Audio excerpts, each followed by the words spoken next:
A santificação do Espírito. É possível mudar a natureza e ser governado pelo Espírito?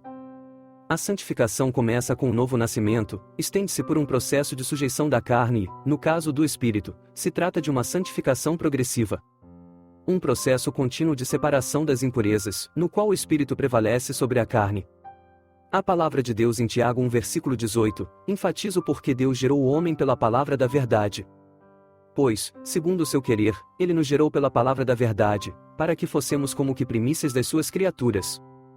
Palavra da verdade veio regenerar, transformar a essência daquilo que se perdeu com o pecado do mundo, como o apóstolo Pedro afirmou. Em 1 de Pedro 1 versículo 23.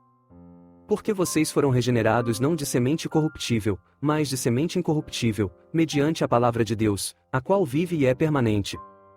O que acontece por ocasião da regeneração? A regeneração é o desejo do coração do Pai para seus filhos. Jesus usa o termo nascer de novo e convida todo aquele que deseja ser regenerado, a nascer da água e do Espírito. Havia entre os fariseus um homem chamado Nicodemos, um dos principais dos judeus. Este, de noite, foi até Jesus e lhe disse: Rabi, sabemos que o Senhor é mestre vindo da parte de Deus, porque ninguém pode fazer estes sinais que o Senhor faz, se Deus não estiver com ele. Jesus respondeu: em verdade lhe digo que, se alguém não nascer de novo, não pode ver o reino de Deus. Nicodemos perguntou: como pode um homem nascer, sendo velho? Será que pode voltar ao ventre materno e nascer uma segunda vez? Jesus respondeu: em verdade lhe digo, quem não nascer da água e do Espírito não pode entrar no reino de Deus. João 3 versículo 1 ao 5. Nessa narrativa Jesus esclarece a Nicodemos que aquele que não nascer de novo não pode ver o reino de Deus. Se alguém não beber, não pode entrar no reino. Há uma definição do renascer de novo, não significa morrer e renascer, mas ser separado de tudo que antes o governava, morrer para suas próprias vontades.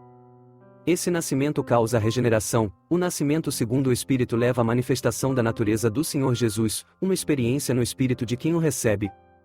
Essa mudança do estado de morte espiritual recebe a vida de Deus. Antes um espírito que estava corrompido agora pode ser tomado pela presença daquele que uma vez o gerou.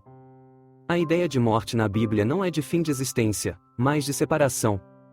Na morte espiritual o pecado trouxe separação entre o homem e Deus e na regeneração o espírito é vivificado pelo Espírito de Deus.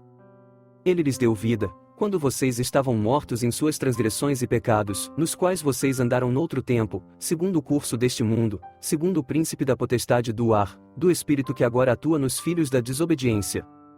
Entre eles também nós todos andamos no passado, segundo as inclinações da nossa carne, fazendo a vontade da carne e dos pensamentos, e éramos por natureza filhos da ira, como também os demais. Efésios 2 versículo 1 ao 3. Como viver a obra da santificação?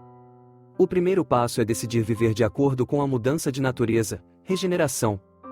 Viver de acordo com o Espírito que agora governa a carne, esse é o ponto de partida. Em 2 de Pedro 1 versículo 4, a Bíblia revela que é possível fugir da corrupção e das paixões que existem no mundo por meio delas. Ele nos concedeu as suas preciosas e muito grandes promessas, para que por elas vocês se tornem coparticipantes da natureza divina, tendo escapado da corrupção das paixões que há no mundo. No versículo anterior a palavra enfatiza que pelo poder de Deus foram concedidas todas as coisas que conduzem à vida e à piedade. Somente por meio dele é possível vencer a carne e viver a obra da santificação no Espírito. Essa obra é iniciada no novo nascimento, e resulta na morte espiritual do homem interior, que recebe a vida de Deus. Essa se dá através do recebimento da semente divina. Todo aquele que é nascido de Deus não vive na prática de pecado, porque nele permanece a semente divina. Esse não pode viver pecando, porque é nascido de Deus. 1 de João 3 versículo 9. Consequências da regeneração.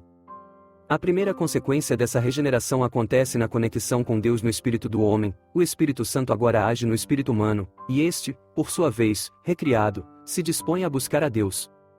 Em Gálatas 5 versículo 16, a palavra de Deus é clara ao afirmar a luta ferrenha que acontece no interior do homem. Digo, porém, o seguinte: vivam no Espírito e vocês jamais satisfarão os desejos da carne.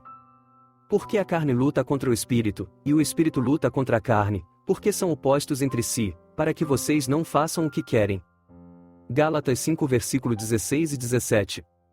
No entanto, em sua continuidade, afirma que é possível vencer, porque agora, com a presença do Espírito Santo nele, o espírito recriado manifesta um comportamento diferente da carne, um processo de crescimento do espírito humano.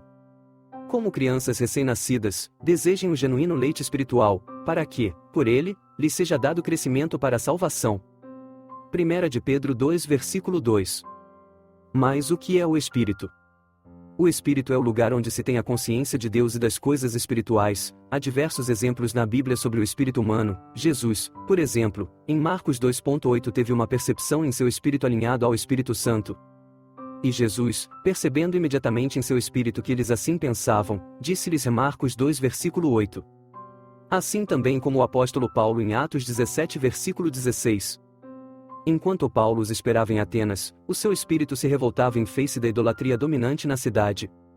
Da mesma maneira, deve ser assim com todo aquele que crê em Jesus. Deus é espírito, e é necessário que os seus adoradores o adorem em espírito e em verdade. João 4 versículo 24. A luta infindável. A carne é fraca para buscar a Deus, tem sua própria inclinação, mas os frutos do Espírito são a manifestação da presença de Deus naqueles que foram transformados e se deixaram guiar pelo seu Espírito. O espírito humano pode sim ser regenerado e se inclinar para as coisas que vêm do Espírito. Os que vivem segundo a carne se inclinam para as coisas da carne, mas os que vivem segundo o Espírito se inclinam para as coisas do Espírito.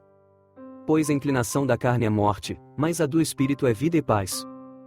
Romanos 8 versículos 5 e 6. Que seu coração arde e não se renda para aquilo que vem da carne, mas que seu espírito seja fortalecido e completamente tomado pela verdadeira vida.